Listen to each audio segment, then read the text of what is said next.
Bonjour à tous, bienvenue sur la bulle Coq Vert pour cette conférence sur une conférence assez technique sur la valorisation de chaleur fatale et électrification.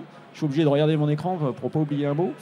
Alors moi je me présente, je suis Eric Béma de BPI France, partie conseil sur la transition énergétique. Et voilà, je vais pas prendre beaucoup de temps, puisqu'en fait, ce qui est intéressant, c'est les témoignages qu'on va avoir de nos trois intervenants. Juste pour vous dire, donc pour nous, chez BPI France, on a une forte conviction que c'est très important de décarboner l'industrie, qui a déjà fait beaucoup d'efforts. Et un des grands leviers, c'est de profiter de la chaleur fatale. Je crois que de mémoire, il y a 100 TWh a priori exploitables en théorie dans l'industrie. Donc il y a plein de moyens. Et donc la conférence d'aujourd'hui, ce serait pour vous donner justement quelques idées sur... Il existe maintenant de vrais moyens, quelle que soit votre configuration, sans changer tous vos processus, etc., de pouvoir gagner déjà en coût, évidemment, et aussi en résilience, et pouvoir contribuer éventuellement à l'équilibrage de réseaux, d'énergie, etc. Donc vraiment un aspect gagnant-gagnant. Et puisque c'est la vérité, le thème aujourd'hui, je pense que vraiment, nous, on croit beaucoup au gagnant-gagnant. Ce qui est bon pour l'environnement doit être bon pour l'entreprise et réciproquement. Et c'est ce qu'on va essayer de montrer aussi aujourd'hui. Donc... J'ai avec moi Mathias Fonlu, qui est président, fondateur et inventeur de la techno de chez Entente, c'est ça. Antoine Meffre, PDG d'Ecotech Ceram, et Alexandre Dédier, qui est directeur industrie de Naldeo, voilà, qui est en fait, voilà, vous allez de toute façon dire un petit mot de vous aussi en plus. Et donc je laisse la parole à Alexandre, qui va être le maître de cérémonie. Technique voilà, pour cette intervention. Merci. Merci Eric, et merci à tous d'être présents. Donc aujourd'hui, on va parler un peu de chaleur fatale et d'électrification. Donc avant de parler d'énergie fatale ou de chaleur fatale, on va rappeler quelques bases. La chaleur fatale, c'est une énergie qui est produite de manière inévitable quand vous produisez, quel que soit votre mode de fonctionnement, un processus industriel, que ce soit du chaud, de l'énergie mécanique, il y a toujours une partie qui est perdue. Le fameux rendement de Carnot, pour ceux qui sont allés sur les bancs de l'université. Donc, grosso modo, vous perdez à peu près 36%, 40% de l'énergie que vous utilisez. En France, on parle d'un potentiel de 110 TWh. Rien que pour de la chaleur supérieure à 100 degrés, on est aux alentours, on va dire, d'une cinquantaine de TWh. Pour vous ramener en ordre d'idée, un réacteur nucléaire, pour vous donner quelque chose qui est à peu près tangible, ça va produire à peu près 6 TWh par an. Donc quand on parle de souveraineté nationale énergétique, quand on parle de compétitivité des entreprises, il ne faut pas oublier qu'on a un potentiel entre les mains d'à peu près 10 réacteurs nucléaires à utiliser qui est aujourd'hui non valorisé. Donc on sait combien de temps ça prend pour faire un réacteur nucléaire, avec plus ou moins les retards. Donc ça vous donne à peu près l'importance de ce sujet capital pour l'industrie pour gagner en compétitivité. Alors qu'est-ce que c'est la chaleur fatale? On va la trouver sous différentes formes et différents niveaux de température. Et évidemment, en fonction de son niveau de température, on ne va pas vous l'utiliser de la même façon. On a des rejets liquides, vous allez retrouver dans les eaux usées, par exemple. C'est plutôt de la faible température. On va avoir des rejets gazeux, donc tout ce qui va être buée, fumée. Et vous allez avoir du diffus. Alors celui-là, il est un peu sport à récupérer. C'est par exemple quand vous laissez refroidir des matériaux céramiques, vous laissez refroidir des billettes d'acier. Donc là, vous avez du rayonnement, vous avez de la chaleur fatale qui est perdue. Donc celui-là, à récupérer, il est un peu plus compliqué. Néanmoins, ce qu'il faut comprendre, c'est qu'aujourd'hui, toute cette chaleur fatale, elle est exploitable. Elle est exploitable et dans des niveaux de rentabilité, rassurez-vous, largement atteignables pour le commun des entreprises, à partir du moment où on a une projection suffisamment long terme, moyen terme, parce que le long terme, on va dire que c'est plutôt des grands projets capitalistiques, mais on sait qu'à moyen terme, c'est rentable. Et pour ça, en fait, on va pouvoir un peu faire ce qu'on veut avec cette chaleur. Vous allez pouvoir l'utiliser comme telle, en interne ou en externe. Vous allez pouvoir en faire du froid. Croyez-le ou non, mais on peut faire du froid avec du chaud. Ça s'appelle les machines à absorption, ça marche plutôt pas mal. Vous pouvez faire de l'électricité, c'est ce qu'on verra tout à l'heure avec Intent. Et après, vous pouvez transformer cette énergie on va dire de chaleur en énergie mécanique. C'est globalement ce qu'on va faire quand on va faire de la compression plutôt d'air comprimé, voilà, ou de fluides divers et variés. Tous ces systèmes peuvent être hybridés entre eux. Il n'y a pas de vérité unique. Il faut comprendre que c'est à la carte et on peut intégrer de la flexibilité à travers du stockage d'énergie. Et c'est là où aussi Ecotexarm a une vraie valeur ajoutée sur cette solution de stockage et d'hybridation de solutions. Maintenant, on va rentrer un peu dans la technique avec des beaux dessins que certains aimeront ou pas. Mais à quoi ça peut ressembler un projet de récupération de chaleur fatale? Ce qu'il faut comprendre, c'est que ça peut, c'est ce que je vous disais, s'hybrider avec plein de solutions. Le cas que je vous présente, c'est un cas réel chez un client industriel qu'on a réalisé l'année dernière, sur lequel on a hybridé à la fois de la récupération de chaleur fatale sur des tours aéro réfrigérantes. On a également intégré de la récupération de chaleur fatale sur des compresseurs d'air, parce que quand vous produisez de l'air comprimé, vous dégagez de la chaleur. Alors soit vous ne l'utilisez pas, ou soit vous chauffez la pièce où vous avez vos compresseurs. Et également, un petit bonus sur celui-ci, c'est qu'il y avait une petite géothermie associée. Alors ça, c'est le petit cadeau pour tirer in the cake. Ce projet-là, grosso modo, il a une vertu majeure, c'est qu'il décarbone à lui tout seul 71% d'un site, d'un industriel du 440. 71%, pourquoi? Parce que grâce à ça, on va effacer 100% de la demande en chauffage des bâtiments industriels et une partie du process. Évidemment, les niveaux qu'on va récupérer sur les tours aéro-réfrigérantes, c'est des faibles températures. On va être aux alentours de 40 degrés en plein été, 30 degrés quand on est plutôt en hiver. Et donc, il faut hybrider tout ça. Et on l'hybride avec quoi? Avec des pompes à chaleur. Et c'est là où on électrifie. C'est là où on intègre de la chaleur et l'électrification pour améliorer l'efficacité et la rentabilité de ces projets. Ces projets-là, ils sont plus ou moins capitalistiques en fonction des niveaux de dimensionnement des machines, de la taille des machines. Exemple, un projet comme celui-ci, on est à peu près à 5,5 millions de CAPEX. On récupère, parce qu'on est sympa, 500 000 euros de ces 2 œufs. Et quand vous faites l'équation complète, hors coût de financement, si vous le financez ailleurs qu'en fonds propres, vous êtes à 8 ans de temps de retour sur investissement. Sur des actifs qui vont durer entre 20 et 25 ans. Donc, la décarbonation et l'électrification, c'est toujours rentable. S'il y a un mot à retenir, c'est que la rentabilité, elle est assurée. Et c'est une vérité. Les gens qui vous disent que ce n'est pas rentable, non, ce n'est pas rentable. Dans un horizon de temps à 3 ans, si vous voulez faire plaisir à des grands actionnaires, mais si vous vous projetez à moyen et long terme, c'est toujours rentable. Et c'est extrêmement compétitif. Là, c'est un projet de type récupération de chaleur avec utilisation en chaleur, mais il existe d'autres moyens d'utiliser ça, et notamment de faire de l'électricité. Et là, c'est là où je vais passer la main à Intent pour vous montrer voilà, qu'est-ce qu'on peut faire avec cette chaleur et quels sont les niveaux qu'on peut atteindre en termes de performance de projet. Yes, merci pour la transition. Donc bonjour à tous, Mathias Fonlu. Moi, je suis venu vous parler du coup de Heat2Power. C'est l'objet de ma société Entente, mais je vais essayer d'être un peu plus général. Le principe du Heat2Power, c'est comment on va convertir du coup de la chaleur, soit en énergie mécanique, soit en électricité. Le principe, c'est qu'on va généralement utiliser donc, des sites thermodynamiques. C'est vraiment le type de système qui sont le plus diffusés. On va parler très rapidement aux techniques. On va avoir un côté chaud où on va apporter la chaleur issue du site industriel. Donc on en parlait tout à l'heure, les rejets, ça peut être des eaux de refroidissement, des buées, des vapeurs. On va récupérer ça dans un échangeur, on va monter en pression, en température, on va créer de la vapeur. La vapeur créée, elle va actionner un organe moteur qui va lui-même entraîner une génératrice qui va produire l'électricité. La vapeur en sortie, on ne va pas la jeter, on va la récupérer, la refroidir, la condenser dans un organe qu'on appelle le condenseur au moyen de tours aéro-réfrigérantes. Et puis, une fois qu'on a condensé tout ça, il va falloir remettre le fluide en pression pour recommencer le cycle. Habituellement, on a des pompes. Bon, ici, je vous présente le système d'entente. Et donc, l'idée, c'est qu'à partir d'une différence de température, un côté chaud, un côté froid, on va créer un côté haute pression, basse pression avec de la vapeur qui génère de l'énergie mécanique puis électrique. Et c'est comme ça qu'on a produit de l'électricité ou de l'énergie mécanique, comme on disait tout à l'heure, pour alimenter des compresseurs. Donc ces chaleurs, on va les retrouver dans tout un tas de types de domaines. Pour parler directement, vous retrouverez peut-être ici. Donc on parlait de géothermie tout à l'heure. La géothermie, c'est pratique, elle est disponible partout. Plus généralement, on va essayer de s'intéresser à la géothermie de basse température. Ça permet d'avoir des puits de forage moins profonds et donc avoir un CAPEX plus intéressant. On va le retrouver dans le secteur agroalimentaire, chimie, métallurgie.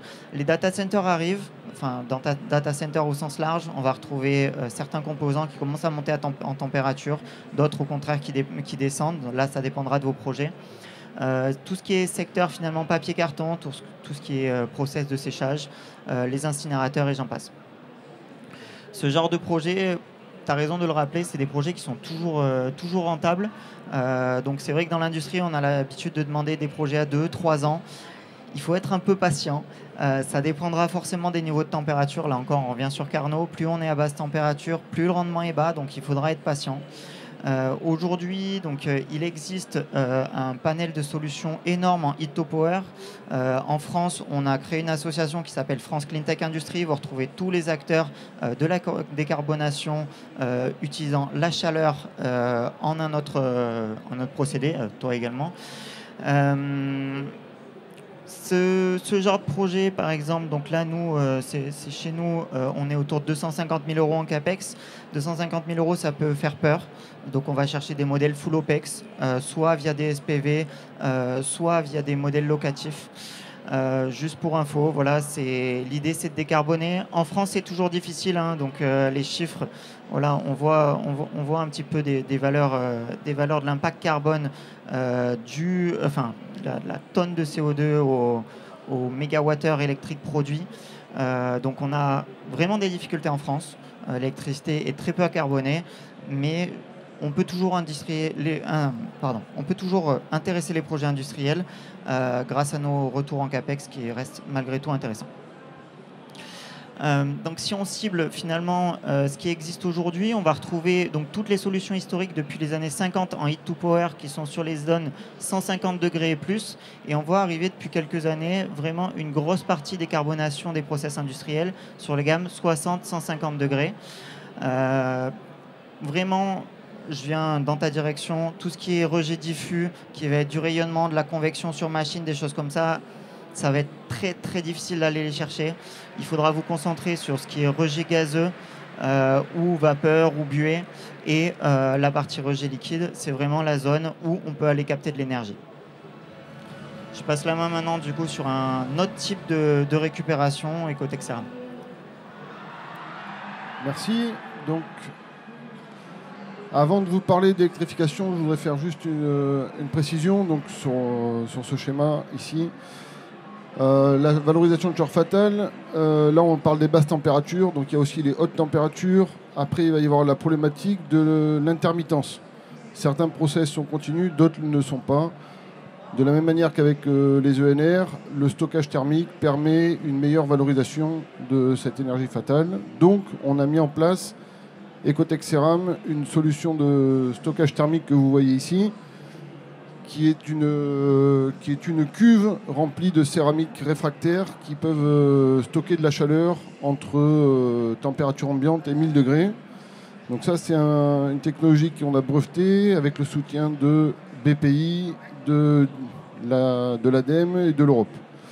Et dans la continuité, donc on insiste bien sur le fait qu'avant tout, les règles de décarbonation, c'est sobriété, efficacité, puis récupération de chaleur fatale.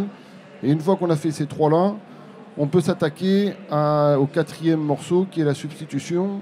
Donc en l'occurrence, substituer des énergies fossiles par des énergies décarbonées et dans ce cas-là, de l'électricité. Donc à gauche, je vous ai mis la courbe de l'évolution du prix du gaz depuis 2008 et à droite, l'évolution du prix de l'électricité sur le réseau français entre le 21 juillet et le 15 septembre. Donc la première conclusion qu'on peut avoir, c'est que là, il y a la crise financière de 2008. Donc on voit qu'il y a eu un petit pic pour monter à 40. Puis après, il est resté entre 15 et 40 jusqu'à la crise du Covid. Là, ça a explosé jusqu'à 300 € le mégawattheure. Puis c'est redescendu comme un soufflet et ça stagne aux alentours de 30 € désormais. Le nerf de la guerre, on peut dire ce qu'on veut, mais le nerf de la guerre dans l'industrie, c'est les coûts. Et malheureusement, pour l'instant, c'est essentiellement les coûts et rien que les coûts. Donc c'est important de bien proposer des solutions rentables.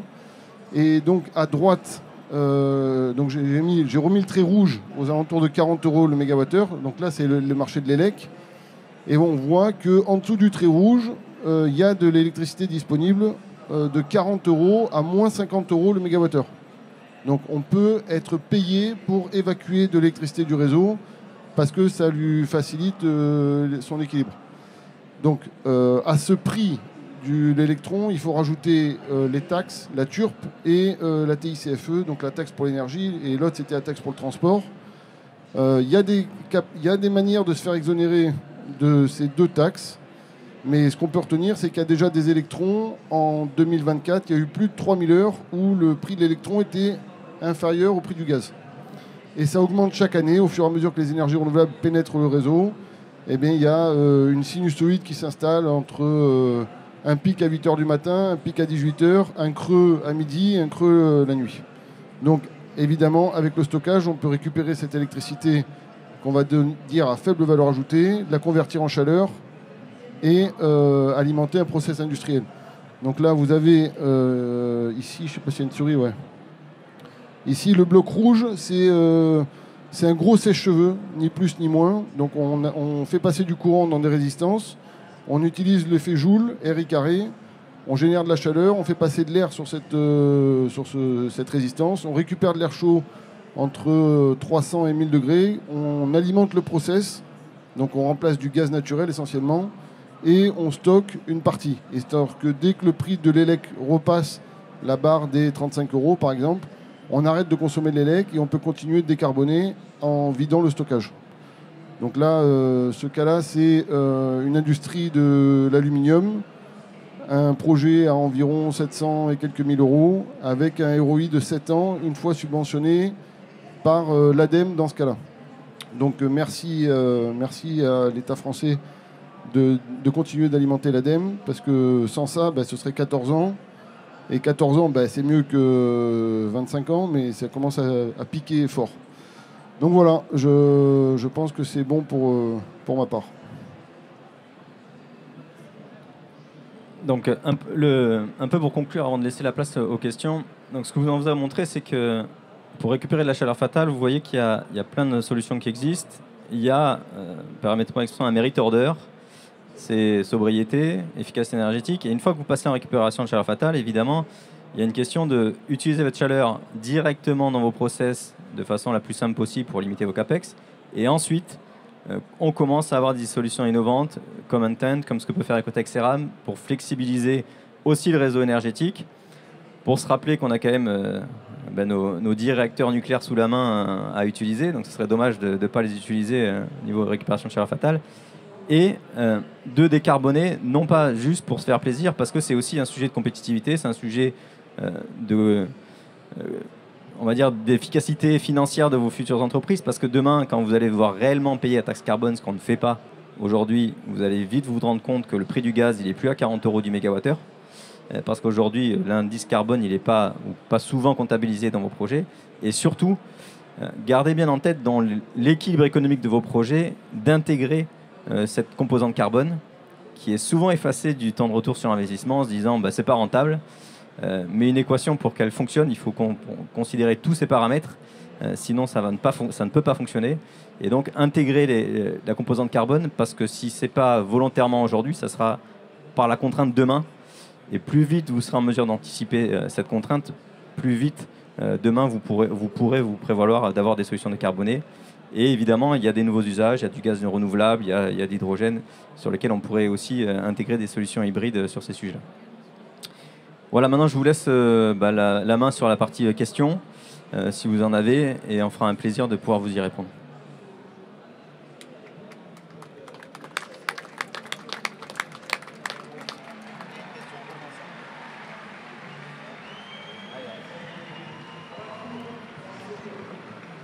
Bonjour, merci beaucoup, c'était super intéressant. Donc je travaille justement à l'ADEME Investissement, qui est un autre véhicule de France 2030 qui investit dans les projets de transition énergétique, etc. Et on regarde pas mal la chaleur industrielle, mais plutôt à haute température. Et donc on a du mal à avoir une idée un peu du marché et des besoins en Europe de ces applications de chaleur industrielle, mais à très haute, voire très haute température, donc dans les gammes dont vous parliez, 300 000 degrés. Voilà. Après, alors, sur le haute température, alors déjà, il faut avoir les industries qui vont avec. Quand on parle de chaleur industrielle, il va falloir déjà réindustrialiser le pays et maintenir les systèmes industriels sur site. Aujourd'hui, il y a de la chaleur résiduelle à très haute température. Vous allez sur des aciéries, sur des sidérurgies, vous avez des fumées ou des verreries qui sortent de temps en temps à plus de 1000 degrés. Aujourd'hui, on a historiquement plutôt abandonné ces projets parce que ça demandait des matériaux nobles, parce que le capex était extrêmement élevé et qu'il fallait trouver une rentabilité. Encore une fois, la rentabilité, elle est inhérente. C'est juste que souvent, ces industriels, malheureusement ou heureusement, on voit ça comme on veut, ce sont des grands groupes. Et là, l'équilibre économique d'un grand groupe, c'est pas de regarder un TRI à 6, 9, 10 ans, c'est 3 ans. C'est le mandat du PDG, pardon, mais je vais valoriser des actionnaires, donc il faut que je sois le plus rentable possible. Donc est-ce que je vais m'engager dans un projet à 2 milliards d'euros pour décarboner ArcelorMittal à Dunkerque, alors que demain, je ne sais même pas si le site va continuer parce que sous mon mandat, je ne sais pas si je vais le garder. C'est ça le vrai enjeu. Ce n'est pas un enjeu technique. Et d'autant plus qu'il y a des solutions comme ce que peut faire Antoine avec Ecotexaram qui vont favoriser ce déploiement de solutions pour hybrider quand c'est des solutions en mode patch. Je ne sais pas si Antoine, tu veux rajouter. Ouais, merci. En termes de quantité, si on considère que l'industrie, elle consomme 300 TWh d'énergie par an, en moyenne, 350, il y en a environ 150, c'est du gaz. Et je pense que la quasi-intégralité de ce gaz peut être substituée, donc soit par de l'électrification, si tant est qu'on en a l'électricité disponible, et sinon après il y a des relais à partir d'hydrogène. Tout à l'heure j'ai croisé Bulan, ils sont capables de produire de l'hydrogène de manière décarbonée, donc on peut déjà cibler 150 TWh par an, donc ça fait un beau chantier, quoi.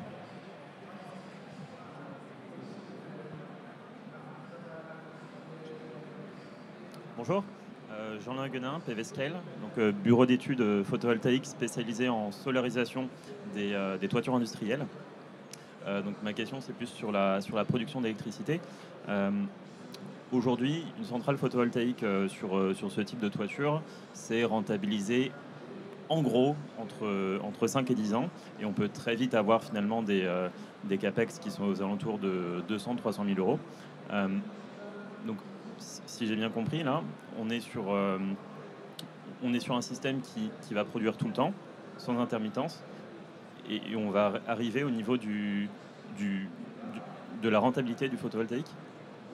Ouais, en fait, tout l'intérêt du Heat2Power, c'est qu'il est vraiment connecté à la consommation du site. Quand le site consomme, quand le site a des besoins d'électricité ou d'énergie mécanique, et le moment où il tourne, en fait, là où il est en production, c'est exactement le moment où il produit de la chaleur. Donc vraiment, l'intérêt du Heat2Power de ce côté-là, c'est qu'on va être vraiment linké aux besoins directs du site. Pour ce qui est des niveaux de rentabilité, c'est bien ça. Donc, en général, on va retrouver les projets entre 3 et 7 ans de temps de rentabilité. Nous, chez Entente, par exemple, on arrive à viser entre 3 et 5 ans. Après, c'est très complémentaire du solaire. Parce qu'en fait, il y a aussi une facilité un peu plus simple de mettre de la récup de chaleur fatale chez l'industriel que du solaire. Non pas pour des questions techniques, hein. C'est principalement de la question juridique, assurantielle et des structures de bâtiments, parce qu'un industriel, en tout cas ceux qu'on a encore en France, les bâtiments sont plus ou moins vieillissants, la structure n'est pas forcément adaptée, vous avez un sujet de perte d'exploitation s'il y a un sinistre sur le toit, donc en fait on a des assureurs qui freinent un peu des cas de fer pour mettre du solaire sur du productible, sur de l'appareil productif en dessous. Donc il est là le vrai enjeu, et c'est là où la chaleur fatale et sa récupération a une valeur, c'est que on reste dans du process industriel connu par les assureurs, connu par les exploitants. Et donc pour eux, c'est beaucoup plus facile de s'acculturer et de s'approprier ces technos parce qu'il n'y a pas de risque demain de prendre une surcote assurantielle parce que vous avez une installation qui peut prendre feu sur votre toit, quoi. Et je peux rajouter une info ? Ouais. En Portugal et en Espagne, vous avez entendu, il y a eu un blackout en juin-juillet, je ne me rappelle plus exactement la date. Mais grosso modo, là, nous, on croise de plus en plus d'industriels qui ne peuvent plus injecter l'électricité qui est produite sur leur toit sur le réseau, parce que le réseau est saturé. Les prix négatifs que vous avez vus tout à l'heure sur le marché français, c'est plus ou moins exactement le même problème. Donc au fur et à mesure que le temps passe, on ne pourra plus installer d'électricité, enfin de photovoltaïque pour produire de l'électricité. Ça va être de plus en plus compliqué. Et donc du coup, une sortie par le haut, c'est de trouver des usages fossiles qu'on peut hybrider avec cette production qui est faite sur le toit, quoi. Et là, ça marche très très bien. Et du coup, ça donne une nouvelle dimension pour le PV, quoi.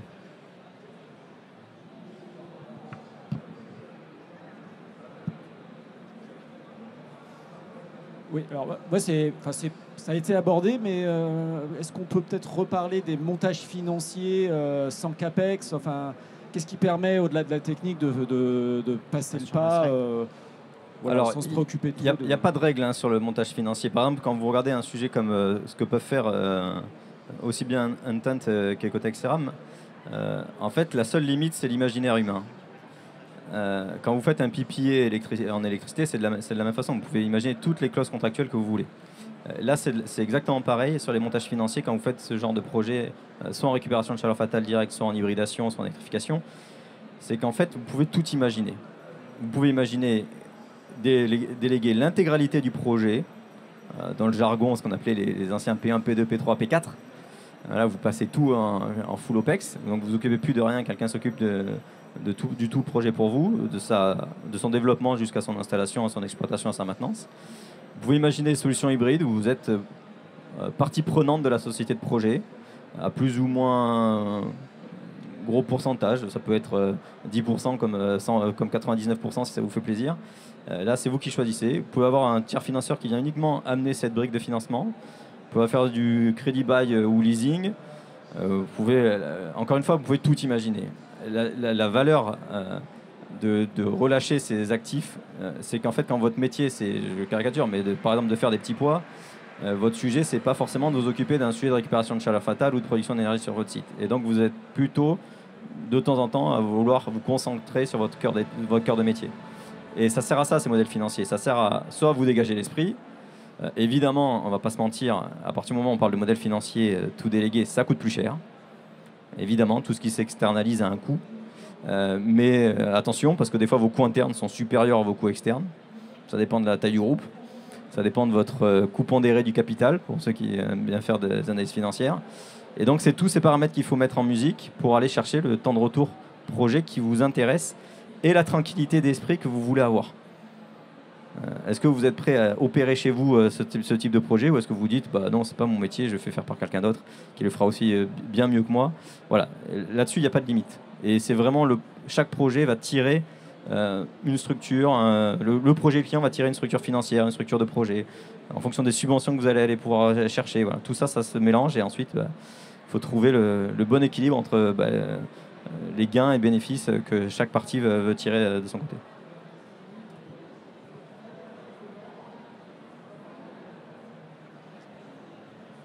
Bonjour, moi je suis consultant énergie manager. Je voudrais juste venir sur un chiffre, les 1000 kWh, 1 MWh sur le système Entente. Quel est le seuil minimum en énergie à récupérer pour avoir une rentabilité correcte? Alors, chez nous, ouais, c'est pas 1 MW, enfin je sais pas, j'ai pas revu la slide, c'est 1 MW thermique minimum en chaleur en entrée. Ouais, c'est pas très lisible d'ici. L'idée, c'est qu'on va regarder en fait la température, on en parlait tout à l'heure. L'enjeu, c'est le rendement de Carnot. Le rendement de Carnot, il définit ce qu'on est capable de récupérer en pourcentage d'énergie par rapport en thermique, en mécanique par rapport au thermique entrant. Plus on va descendre en température, plus le rendement de Carnot va s'écrouler. Nous, on va s'arrêter à partir de 60 degrés. On va faire 60 jusqu'à 150. On pourrait monter plus haut, 150, il y a des acteurs qui existent, qui fonctionnent très bien, donc on ne va pas chercher plus haut. L'idée, c'est d'être tous complémentaires. On a un nouveau cycle thermodynamique qui est un peu complexe, je ne rentrerai pas dans les détails, mais en fait qui est basé sur des écoulements de fluide pulsé.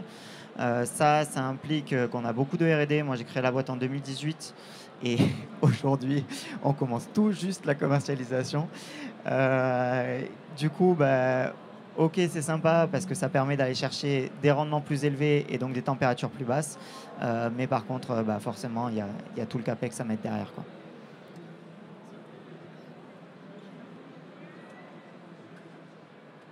Merci beaucoup à tous. On arrive au bout du temps. Merci à nos intervenants. Et puis si vous avez des questions plus techniques ou autres, ils sont disponibles pour vous, bien sûr, suite à la conférence. Mais comme il y en a une autre qui va enchaîner, il faudra se mettre un petit peu à côté. Merci bien.